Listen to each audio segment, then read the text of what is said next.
Good evening, Ride Fast Magazine fans. Thank you for joining in. We'll give you a couple of seconds just to join us here live on the Ride Fast Magazine Facebook page. Remember, if you are sharing this and seeing it anywhere else and you want to leave a comment or a quick little question for Cal, just go onto the Ride Fast Magazine, the original post, and post your comment or question there, because that's the only place I will be able to see it. So make sure you get tuned in there. Let me just share this while we wait. There we go.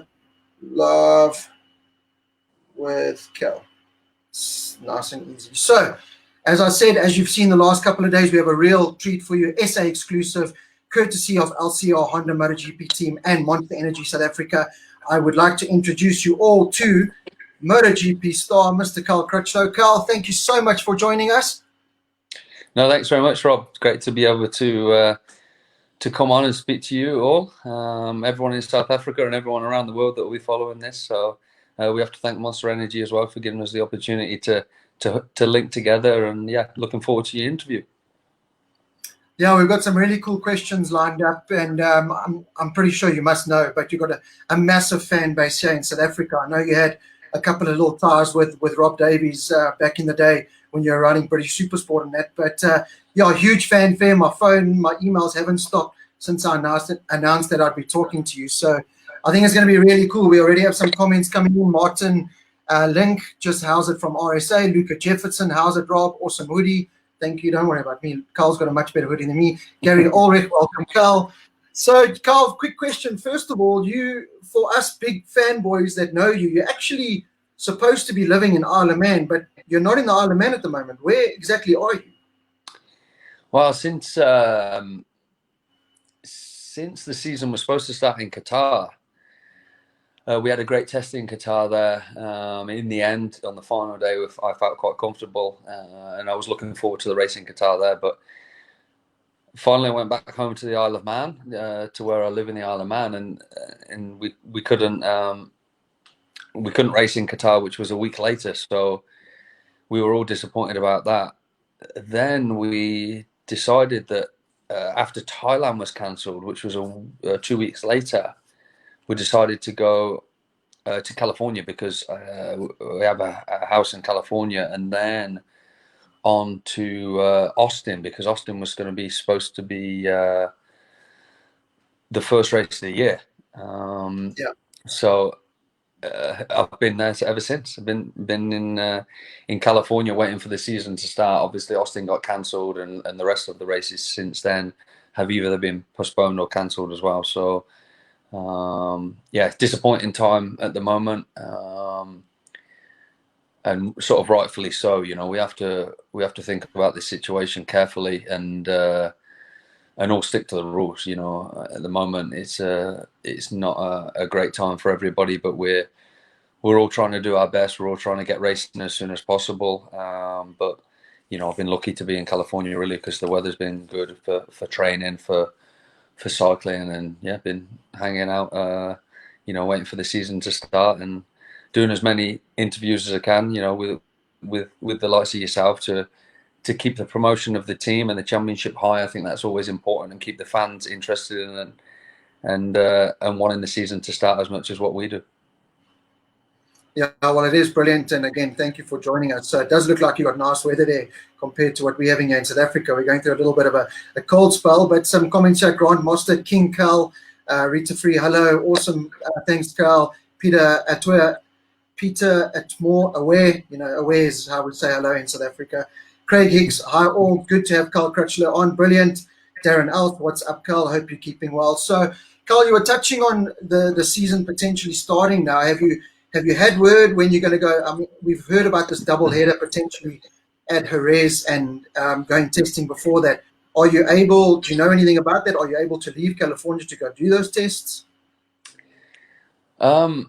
Yeah. Well, I'll be heading back to Europe, because obviously, in case the season starts, in case we have to quarantine for a couple of weeks. But yeah, looking forward to the season hopefully starting in July. You know, you're in the same boat as me, knowing with regards to what you know.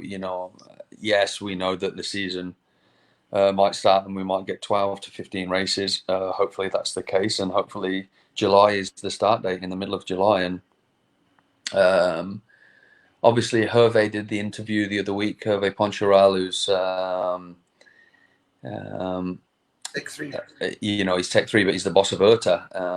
And I don't know if he's president of IRTA. He must be the president of IRTA. So he said that we will get a test, which is a day before the race weekend. So on the Wednesday, we will test in Jerez and do 1 day to get everybody back familiar with the bikes, get familiar with riding, the mechanics get familiar with working again, and then have 1 day off, and then go into the race weekend, which will be the Friday, Saturday, and Sunday being the 19th of July. Okay, so that's look, we're all so desperate to have MotoGP back racing. So let's hope that all plans out the way they've had it. Carl Pino, lekker Carl, lekker man Rob, Justin de Vries, how's it, Carl? Peter Atmore asking, when are you going to turn a pro cyclist? If we were to race the bicycle now, because I've done, I did the whole winter in California as well. I went back home, and then I went back to California again. At the moment, yeah, sure, I'm probably not riding like I would ride in the winter, but I'm still managing 20 to 25-hour weeks with 800k, 850k, around that sort of distance a week. And I've just done 10 weeks straight of that. Maybe not with the intensity that I would normally ride at, still with some hard rides, but yeah, it's a big passion of mine. Enjoy cycling, as you know. I think already this year I've done nearly 20,000 kilometers. So as you can imagine, I get out early in the morning. I get back by lunchtime. And it works perfectly for me. That's all I do. I don't ride a motorbike. I don't go to the gym. I don't do anything else. So, but I know what works for me. I know that works for me. It's worked for me many years. And that's what I enjoy to do. So you have to do something you enjoy when you're doing that much and that amount of training. A lot of riders don't have to do that amount, but I feel I do, and I know I do with my body type, and yeah, it's what works. So I've been enjoying that, and the weather's been great, as I said, and being able to get out. We have been able to ride with other people. I haven't tended to. I've rode with one other guy, and that's it. So it's been enjoyable. It's been good fun to be able to ride my bike every day, because now in the season it'd be the time where I'd ride for like 3 or 4 days, then have a weekend off racing, and then I'd ride again. So I'm taking advantage of that at the moment.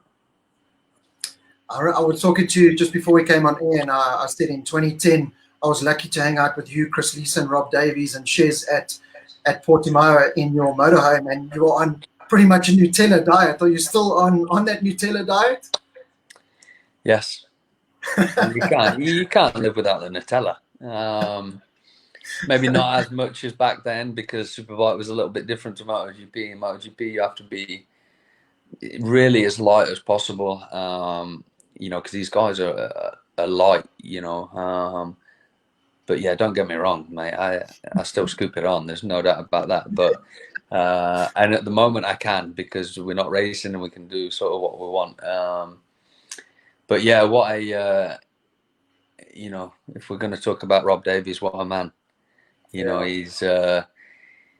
was in 2005, 2005 and 2006. He was my mechanic, and I still rate him as one of my best ever mechanics I ever had.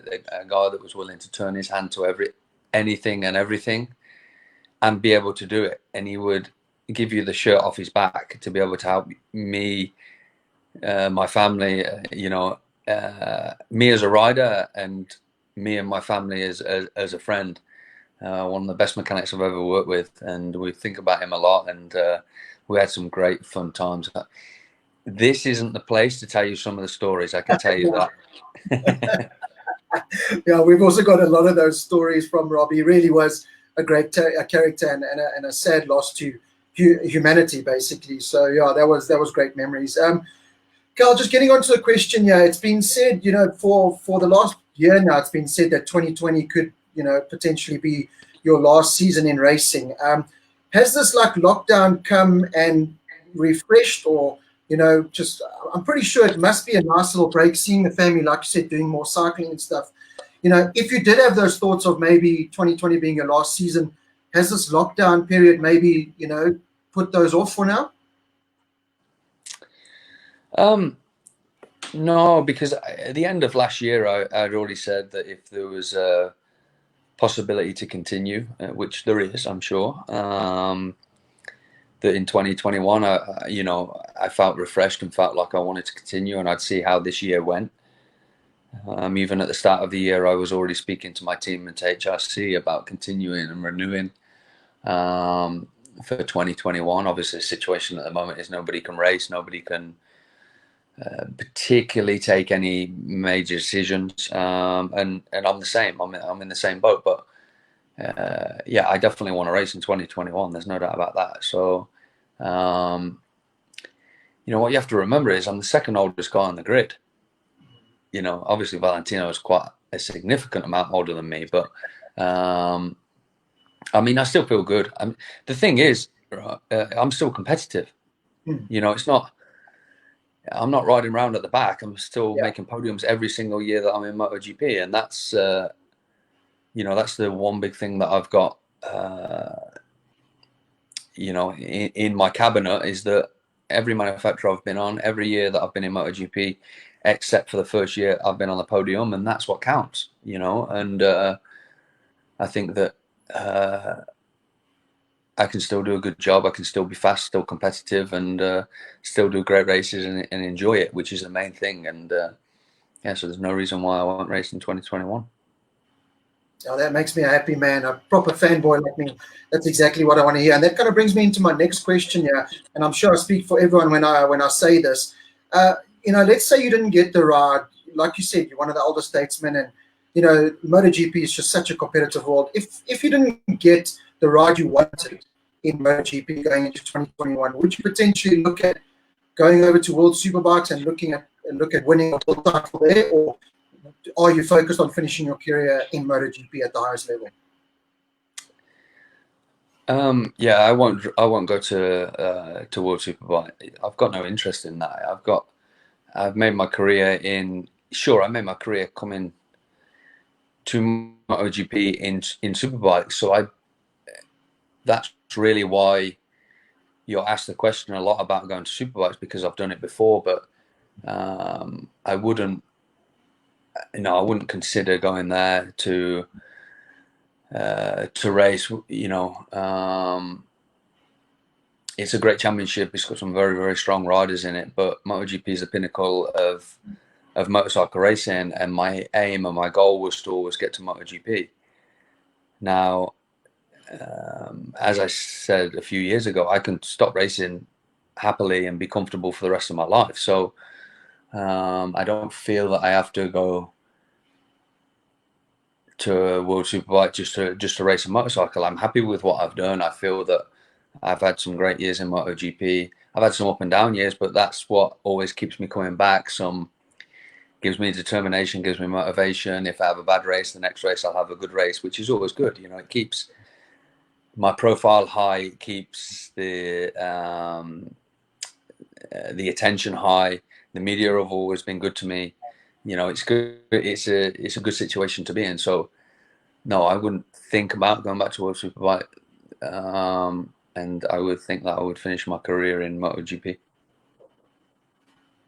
Yeah, I think that just makes a lot of sense. Of course, like you said, MotoGP being the pinnacle. And we've got a question here from Clifford Ogle from Race Day TV. He's asking, after life of racing, would you potentially look at doing kind of what John Hopkins is doing and running a team and help nurture some young British talent coming up? Or is it a case of, when I'm finished racing bikes, I just want to go pedal my bicycle, enjoy my two beautiful girls, carry on with life?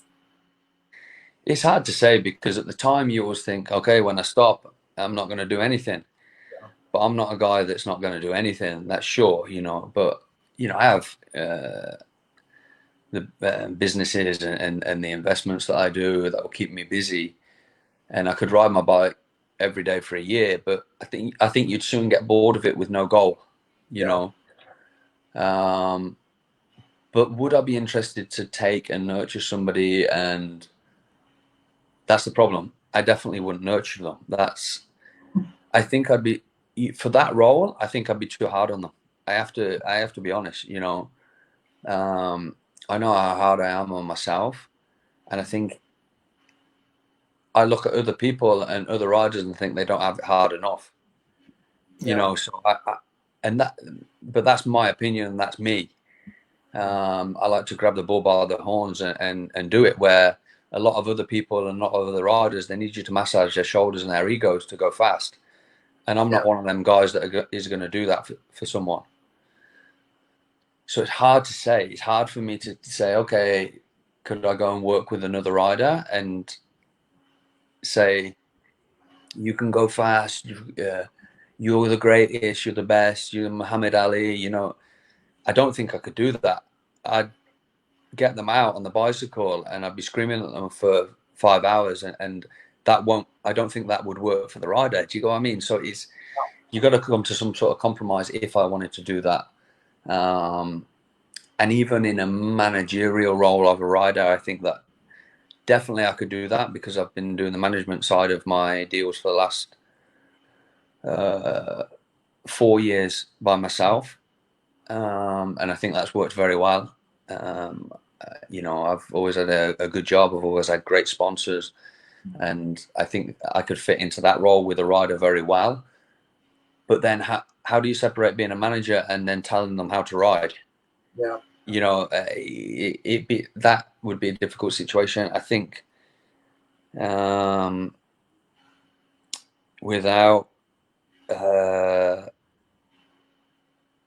you know, with regards to the riders that I have approached in the past to manage them, I approached Loris Baz some years ago. I approached Quattararo some years ago. Two great riders. But I was also racing at the time. It would have been quite difficult, I think.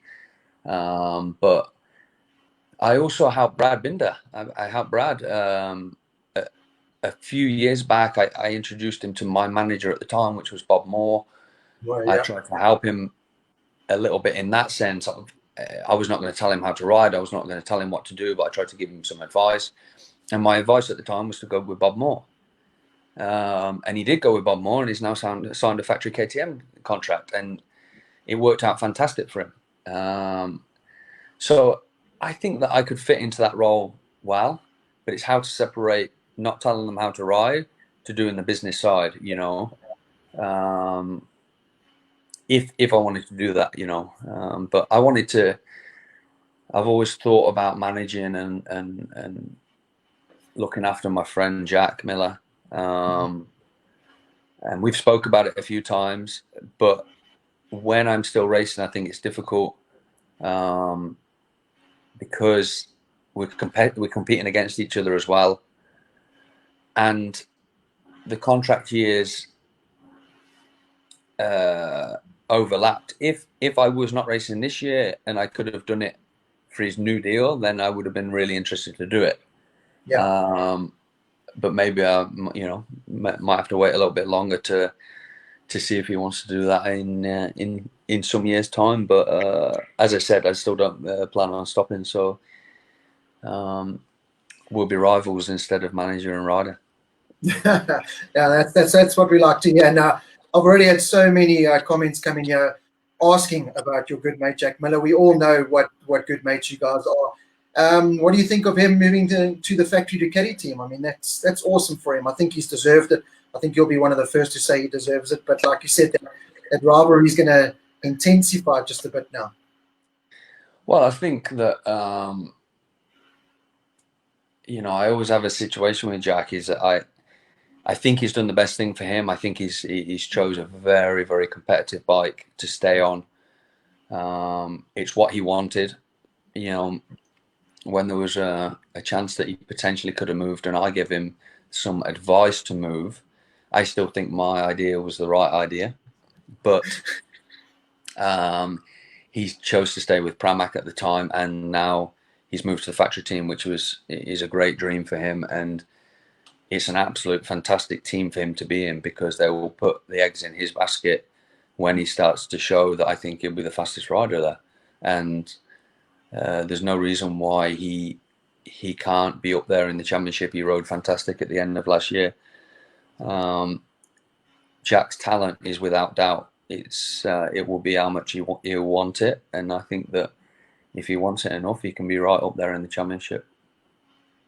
Well, the last time Ducati had an Australian on it, it went really well. So let's hope the best for him. We love that relationship you and Carl, you and Jack have. He's like that crazy uncle. I love all the Instagram posts that he does with your family. It really is awesome to see you guys get along like that. Just a message here from Lauren Mumford. Say hi to Carl and Lucy from his little mate Alfie Mumford. See you next season. So that's a nice little message there. And we've got a whole bunch of guys joining. The next question I have for you is, you've been with the LCR team now for quite a few years, and you've had brilliant results. You know, it's an independent little team. You've kind of built it up to the point where it's getting that Honda factory support now with your results and everything, and you being a Honda factory rider. The bike being developed around Marc Marquez, I mean, it's no secret that Honda is pretty much built for Marc and his riding style. Do you think that's hampered you a bit more than the other Honda riders over the years? Do you think if you could have kind of done more of your own development over the years, you'd have a better suited package to you?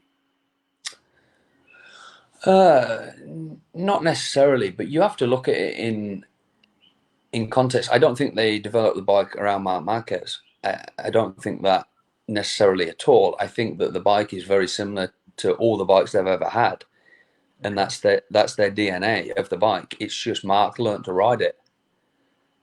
Casey learned to ride it, and Marc learned to ride it, and obviously Danny was very, very good as well. You know, second in the championship numerous times, and very competitive. But if you look over the last four years, except for Danny once, I'm the only other guy that's been on the podium with Marc, and that's the reality and the honesty of the situation. So I think I've done a good job as well to be able to ride the bike, because there's been many riders come through and ride the Honda and not do anything and not be on the podium. And the differences that I had is I had the information from riding different manufacturers, you know. Yeah. And coming from a different manufacturer to ride the Honda, I think is quite a difficult thing to do, where Marc, Danny, Jack, Tito, Scott Redding, Morbidelli, Luti, they'd always only ever rode the Honda. That was the first bike they'd rode, and you know, they hadn't rode anything else. Jorge was the only guy to change across, and look how that finished. You know, it's not an easy bike to adapt to, but you have to have the mindset and positive mindset to be able to do it. I was lucky that you know, I grabbed the bull by the horns and rode it, and have done ever since. The bike being changed in a different way, we're constantly trying to improve. HRC constantly trying to improve the bike, but as I said, the DNA of the bike is the DNA of the bike. And when Marc is winning championships, how can they change it? You know, if I was in their situation as well, why would you change? Yeah. You know, you're not going to come out with a completely new bike when the guy's just won the championship on it the year before, and he knows he can win the championship on it again. So I understand their situation fully, but we are always trying to improve. There's no doubt about that. And same with the LCR Castrol Honda team, that we give 100%. We give 100% to each other, and we give 100% to HRC. And I think it works well. They've always had great support, and the team, everyone looks at it as a small team that's been built up, but it's always been a fantastic big team in MotoGP, because honestly, Lucho puts on a fantastic job. But the difference is now we have podiums, where before they didn't really, you know, and they didn't have the stature that the team has got now, you know, which is a great thing. You know, we have two riders, we have Taka and me, and we had Jack and me at one point. I think it went from you know, basically a one rider team all the time to now a well established two rider team, and we get great support from HRC. Well, I think you need to pat yourself on the back a little bit, and that's why guys like me are huge fans of you, because I think you have, like you said, Lucha has always run a great team. People forget Casey Stoner rode for him when he came into Hmm. MotoGP as well. So there's been some big names, but you have just kind of propelled it to this podium team with the success that it has. Now, talking about the MotoGP and the development, Honda go and dominate again now with Marquez last year, and now they bring out a 2020 bike that doesn't seem as good. You've done a few laps on the 2020 bike. I know at the Sepang test in particular, there were a few complaints with the new Michelin tires that were brought out that this Honda's maybe not adapting as well to it. You said you had a really good test in Qatar, but Qatar, you've always done well there. Does that maybe sometimes disguise some of the problems, like when you get to tracks like Jerez where slightly hotter conditions and the tarmac's a bit different? No, actually, we had a good test in Sepang, and we had a Okay. bad test in Qatar. But on the last day in Qatar, we found quite a step. Qatar is always a track where you find out your problems because it Okay. has high-speed corners. The three those three right-handers in the last quarter of the lap, Mm. we were having a lot of problems with the turning of the bike there over the first 2 days, and then we found something on the last day that made the bike feel more like 2019 bike. The problem is I liked the feeling of the 2018 bike, so at least we came some of the way back to a better feeling for me anyway, and I think for Mark also. It's difficult to understand with Alex because he never really raced the 2019 bike. Sure, he tested it, but and plus he's new to HRC and new to MotoGP, so but he gave us a very similar comment to me and Mark as well, and I think we improved that for Qatar. The new Michelins, it's hard to say. It's so hard to say until you get to a race, but they seem to be maybe a little bit worse for our package.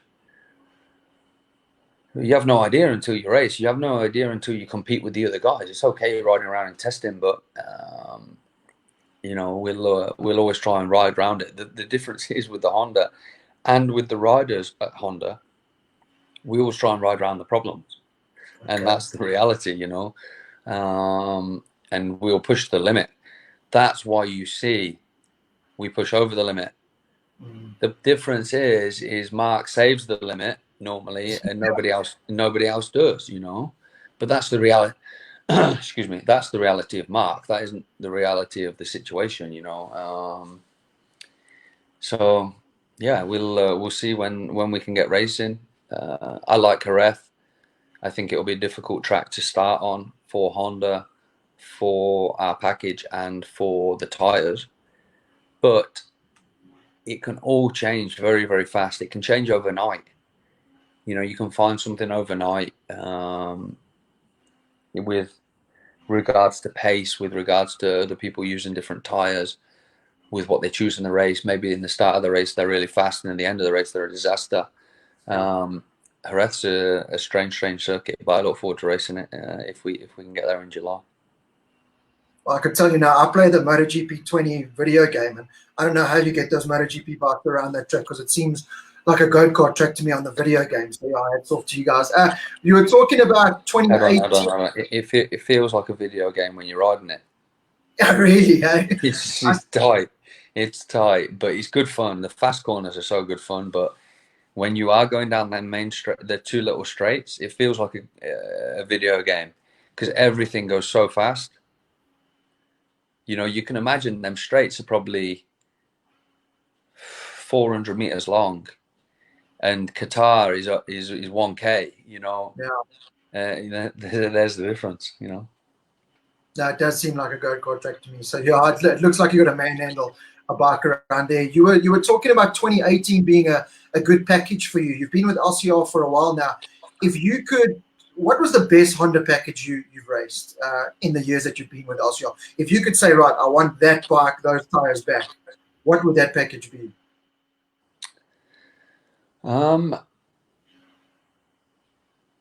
I enjoyed the feel of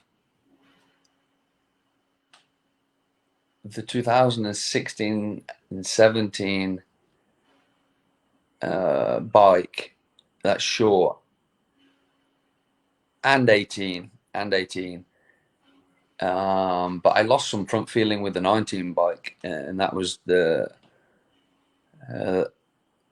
feeling that I didn't like with that. But it was stronger in acceleration. It was stronger in the electronics. The engine was stronger. So then, it's a compromise. Everything's always a compromise. So yes, I got a better feeling on the exit of the corner, and I got more power. But the 18 bike felt a little bit easier for me to manage and ride and turn. 16 bike probably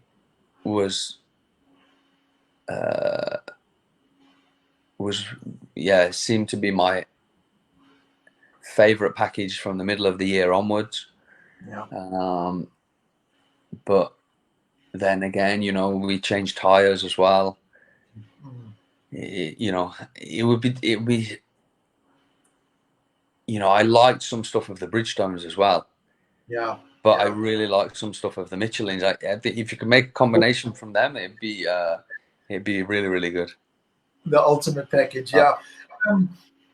Your rise to MotoGP, and this is certainly why I'm a big fan, because I've kind of followed you from the word go. Even when you came here to South Africa, people forget you did a couple of races here in South Africa when you were still British Super Sport and British Superbike type thing, and you completely destroyed yourself at Swartkorp's turn one. I think you had a massive crash the one year when you came out here with Craig Jones, Tom Sykes, and all those guys. But your rise to MotoGP kind of came differently. You came through, British Super Sport, British Superbike, World Super Sport, World Superbike, then into MotoGP. Do you think if you had done the traditional GP 125, GP 250, do you think you would have progressed a little bit more, or would you have changed it? No, I don't think I would have. I think the production bike thing for me worked well. They ended up being bigger bikes. I think for a 125 and 250, I don't think I would have really rode so well on them. Sure, I would have been able to adapt, because I've adapted to every bike and manufacturer that I've rode. But I think the way I did it was the best way for me to do it, honestly. But I do think it was a hindrance when I jumped from the Superbike to the 800. That was difficult, really difficult. But then when I got on the 1000, I felt better already. So it was a great way to do it, because I bounced championships every year, and people looked at me like, "What are you doing? It's stupid. You should stay and try and win. You should do this. You should do that." But I wanted to get to the top immediately, to the best one. And MotoGP was the best one, and I didn't care how I did it. But I was very fortunate enough to get offered probably the best rookie package there was, and that was the Tech 3 Yamaha. And I managed to stay there 3 years and do a good job and some great podiums. So, it's just proved very difficult for others to be able to do it from that way. They always look at Moto3 and Moto2 now, and not World Super Sport and World Superbike, unfortunately. And I was lucky at the time that I did it, but I also took the risk to be able to do it. Yeah, I know. But it paid off in the end for you, which, like you said, you wouldn't change anything. Just a couple of comments here. Craig Hicks, Carl, out of the riders that have left the paddock, which rider do you have the fondest memories of? So who do you miss most in the paddock at the moment? I don't miss any of them. That's sure. Because normally the ones that have left were very, very fast, but I would say Casey, because he was a freak. He's the same as Mark. The way that they ride the bike, the natural talent they had was incredible, and as was Jorge, but completely different. Completely different riders and different reasons they would go fast. But Casey was this incredible rider that could just ride around anything, the same as what Mark can, and make it work. So and I've had some been in some great races that that he's won or that he's been in as well. So. And then there's a comment here from Gary Ulrich before we continue with the question. Carl, you still a fan of Batman? Just for kicks. Of Batman? Yeah, are you a fan of Batman? Well, I had the Batman helmet in Sachsenring. No, I had that, Sachsenring, and I got on the podium with it. But I'll tell you a true story. I've never watched Batman in my life. So why do it? I've dressed up as him a few times. Okay. But Lucy like that. we thought it was cool with HJC and Monster. We thought it was very cool for the helmet, and it worked out well because I got straight on the podium and put it up there, so that was good. And Lucy likes her man in Batman, clearly, eh? Yeah, no doubt. That only comes out after 11 o'clock. Okay, so yeah, that's for another show entirely. One of the questions I have here, looking back, what would you say is the most enjoyable year of racing you have? Because I've got every single BSB DVD from like 1999, and I remember watching British Supersport and Superbike races. People forget, that there were a couple of years, or the one particular year in British Superbikes where it was yourself, Johnny Ray, Leon Haslam, Leon Camier, Tom Sykes. And I mean, it was epic racing. And I mean, that was back in the days where there was a production bike off the showroom floor, a couple of little tweaks on that. But that was like raw racing at its finest on those British tracks. Would you highlight that as some of your best, most enjoyable racing memories? Yes and no, but honestly speaking, in BSB, I was not going great. It wasn't my time to be going great. I felt good. I felt, if I would have stayed another year, maybe I could have had a shot at the championship. And but I was not in my prime. It was just a stepping stone. And obviously, I won World Supersport, and I really enjoyed that. Not because I won the championship, but the racing was great. I love racing the 600. It was like the best fun. If I said I had fun riding a motorcycle, it was that year, because you have fun when you're racing the 600. When you race 1,000 and when you race MotoGP bike, you have fun, but it's a drama all the time. There's always something going on. It's always, you are absolutely on the limit. You're against the best riders in the world. That's not to say in World Supersport I wasn't, because I was against the best in the world in Supersport. Yeah. So I really enjoyed that year, and as I said, not just because I won. And another year that I enjoyed was my second year at Tech 3. Second year at Tech 3, when I first got my MotoGP podiums. Sure, I had an up and down year, but I still finished strong in the championship. And the year after, I finished strong in the championship. And yeah, they were enjoyable years. That's not to say that my years now are not enjoyable, because I've won races and I'm still on the podium and my team are great. But you have small memories that. But the most fun, I think, was 2009. Well, I remember before we came on here as well, I told you I actually did the wildcard ride 2009 Kyalami World Supersport race. And I remember going out the paddock and kind of, a lot of the European riders get on your tail to follow and learn lines. And I remember free practice 2 going down into the bowl section of Kyalami, fast left-hander into the tight right, and hammering it, going in there thinking I was the fastest thing that's ever graced the Kyalami racetrack. And this Yamaha R6 with this bright Lumo green yellow helmet came sliding on the inside of me, squealing away. And I thought, oh yeah, that's cute. That's really cute. You're not going to make that corner. There's not a fuck you're going to make that corner. And true as God, you pulled it down and shot out of there. And that's when I realized, right, these guys, this is another level of riding.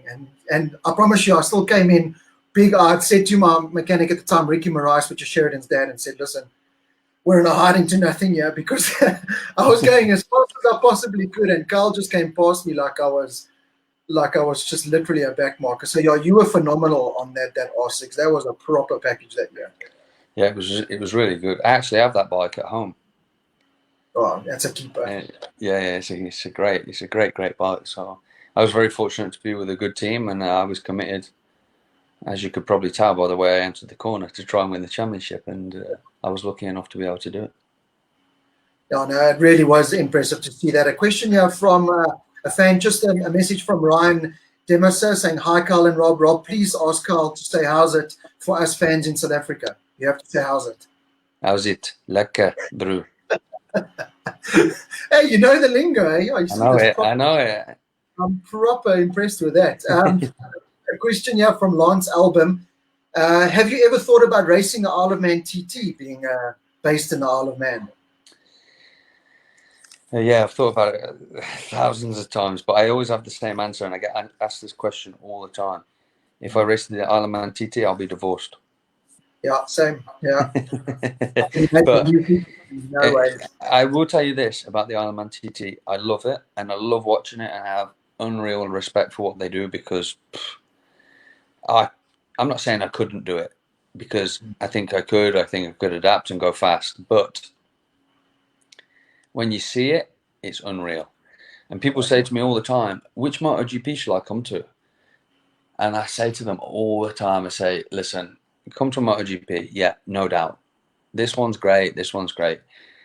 But if you want to save your money and go away for a week somewhere, you have to go and see Isle of Man once in your lifetime. It is one of the best things you'll ever see that ever goes on two wheels. Yeah, it really is incredible. And the whole atmosphere, I was there 2017, that whole race week kind of thing, people camping on the side, and people don't realize how close you can actually get to the action. Oh, no, it's incredible. It's mental, and the riders just walk around. McGuinness will be buying a T-shirt next to you at the stall type thing, and you're like, yeah. It's like I said, MotoGP is a lot more exclusive, and you guys are hard to get to, and it's just this massive circus in a way, whereas the TT is a little bit more open and like fan friendly. Yeah. It's incredible event. During this lockdown, we've had a lot of MotoGP documentaries come on TV in South Africa, which has kept us entertained. And I watched the one, I think it was called, I can't remember, For the Love of MotoGP or something, but they did an interview with you, and I loved it when you said that you actually don't enjoy riding a MotoGP bike, but you rather just love the competitive side of racing. And I felt this genuine, like, you actually really don't enjoy riding a MotoGP bike. No. I enjoy riding a MotoGP bike. I don't enjoy riding anything else. But you're saying that. I don't Yeah. I know what you're saying. I can't really remember my full answer, but what I mean is, like, now I don't ride a motorbike. I have no interest to ride a motorbike. But it's because all these guys that race in MotoGP, they ride all week, they go to the track, and that's what they live for, which is fine, which is great. But I feel that if I do that, when I get to the Grand Prix, I think I've just been riding all week. It's like, I don't get that adrenaline, I don't get that excitement that, and the determination, to be able to, to bring the best out of myself. So I know that works for me. But riding a MotoGP bike is just, as I said before, it's like drama, like everything's going on. You can't even imagine. So I'm not saying it's not enjoyable, because yes, we're doing what we love and we're riding a motorcycle, but you're not going out on a Honda scooter cruising in the mountains, or a cruiser bike. You are absolutely on the limit, and there's not that much enjoyable about it. It's great fun. It's great when everything's right. But I mean, when it's not, it's hard work, No, I know what you're saying. You're not exactly riding around, especially a track like Valencia and Jerez, where it really is hard work with a smile on your face going around. You're literally going around manhandling, fighting, doing all that kind of thing. So I think that's what you meant by it. Yeah, no, I can imagine that must be just torture, actually, in some ways, riding a MotoGP bike. I'm going to start rounding it up because we don't want to keep you too much. I know you've got 850 million Ks to do on a bicycle still today, I'm sure. So this year, us as a nation, us as South Africa, are very proud you've touched on it earlier that we've got one of our very own, Brad Binder, joining the MotoGP class. Just tell us what you think of Brad. How do you think he's going to go on a MotoGP bike? He's kind of done all right so far in the little time he's had. But yeah, just tell us your views on the man. Well, first of all, he hasn't had enough time on the bike. With these couple of tests that, when you look at guys like Dovi and Lorenzo and me and Valentino, and we've had 10 years on him, or he's had 3 tests, so we can't judge him on that. But what I can judge him on, he's fast, very fast. Can he be a potential world champion in MotoGP? Yes, I believe that, honestly. And I as I said, I tried to help him some years ago, and I did, and I get on with him great. He's a great kid, and that's what makes a difference as well. Somebody like that, instead of one of these robots that, that are not that don't live in the real world. He does live in the real world, and I believe he can do very, very well. I think that he's managed to get a great ride there that he's got. Honestly speaking, I think it will suit him perfectly. I'm not saying there's no pressure. There's always pressure, but I mean, he'll be able to learn and do a good job at the same time. And look forward to seeing that. Yeah, it's going to be awesome. We can't wait. Speaking about Brad and also his family, Trevor and Sharon and them, I know your dad is really good mates with Trevor, and he was actually recently here in South Africa doing that the DJ run. And your dad just is involved with everything. A proper old Yorkshireman just cruising around. I love it. Yeah, he loves it. He loves that run, that's sure. The strange thing is that everyone, I'll probably look back after I race and look at the old bikes that I used to race and think they're fantastic, like my R6 and that.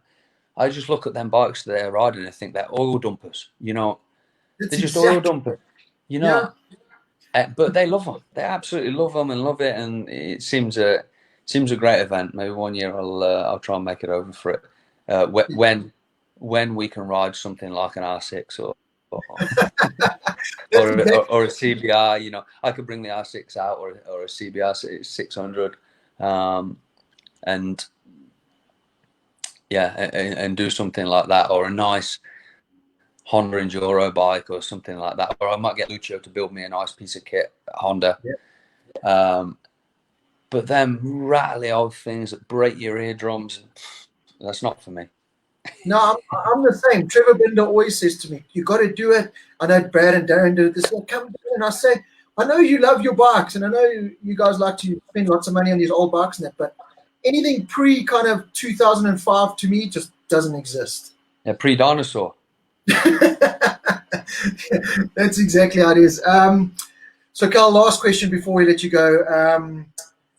Obviously, the world of MotoGP is crazy. I mean, it's manic. You guys, I've seen you guys at the track. It's just non-stop media. You're in your pit box, then you media, then you get to breathe for 2 seconds, kiss your girls, and then go back out on track. It's just this manic circus. You and the rest of the guys, you must have enjoyed your time now, especially with the 2 beautiful girls that you've got at home, to kind of catch up that time and just take a breather from it all. But at the same time, you must be waiting to get back. Yeah, sure. It makes you appreciate life in a little bit of a different way. For everybody around the world, this has been a strange situation for everybody, something completely different to what everyone's used to. And it happened within a day, So I think, we have to think of the people that's affected around the world, and I'm very fortunate that me and my family are well. I can spend time with them, and we can, still be together. So when you do get that time at home, yes, you appreciate it, sure. I am very fortunate though when I go to the races that I can take my girls with me. And before Willow's in school, obviously, and Sometimes, sure, they don't come, they stay at home, longer travel ones, but yeah, having the time at home is fantastic. But yeah, as with all the riders, looking forward to getting back racing when we can certainly try and put on a good show again.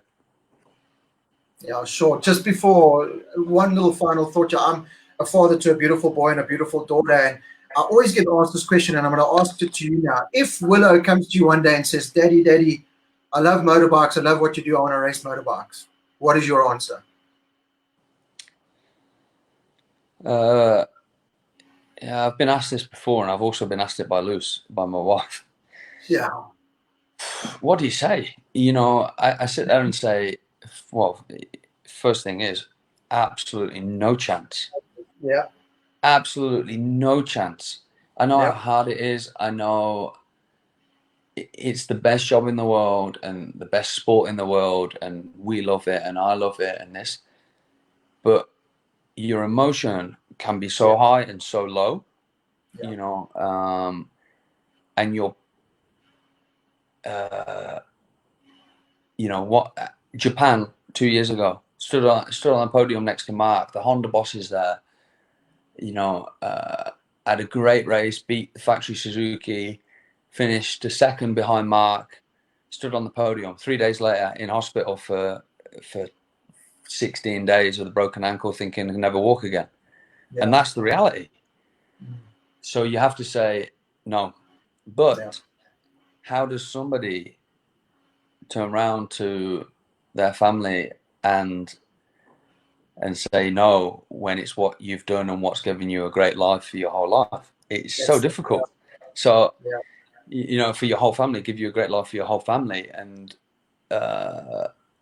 what you love maybe is what they love, so it's such a difficult situation, and I hope I never get asked it. But I don't think I will. She likes to ride a little, go on the Pee-wee and stuff like that, but I think it's different with a daughter than a boy. But that's not to say the girls don't do a great job when they race, because we have some great girl riders in the World Championships. But yeah, I wouldn't like to see her race, but but I would absolutely have to help her, and I'd have it no other way. Nobody else would be helping her, that's sure. You remember when I said I'd be shouting at the other people to to dig in and stuff like that? I'd be the complete opposite with her. I'd be the one massaging her, and yeah. If she was last, she'd still be the best. Yeah. Like you said, it's a catch-22 situation. Carl, again, thank you so much. It's been an absolute honor. We really are just massive fans here in South Africa, and just keep pedaling that bicycle, man. Stay fit until you're like 60, and just carry on racing bikes. We never want to see you leave, man. Please.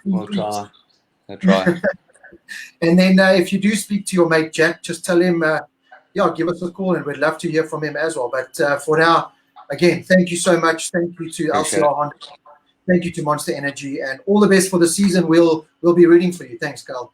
Thanks so much. Cheers, Rob. Cheers, bye.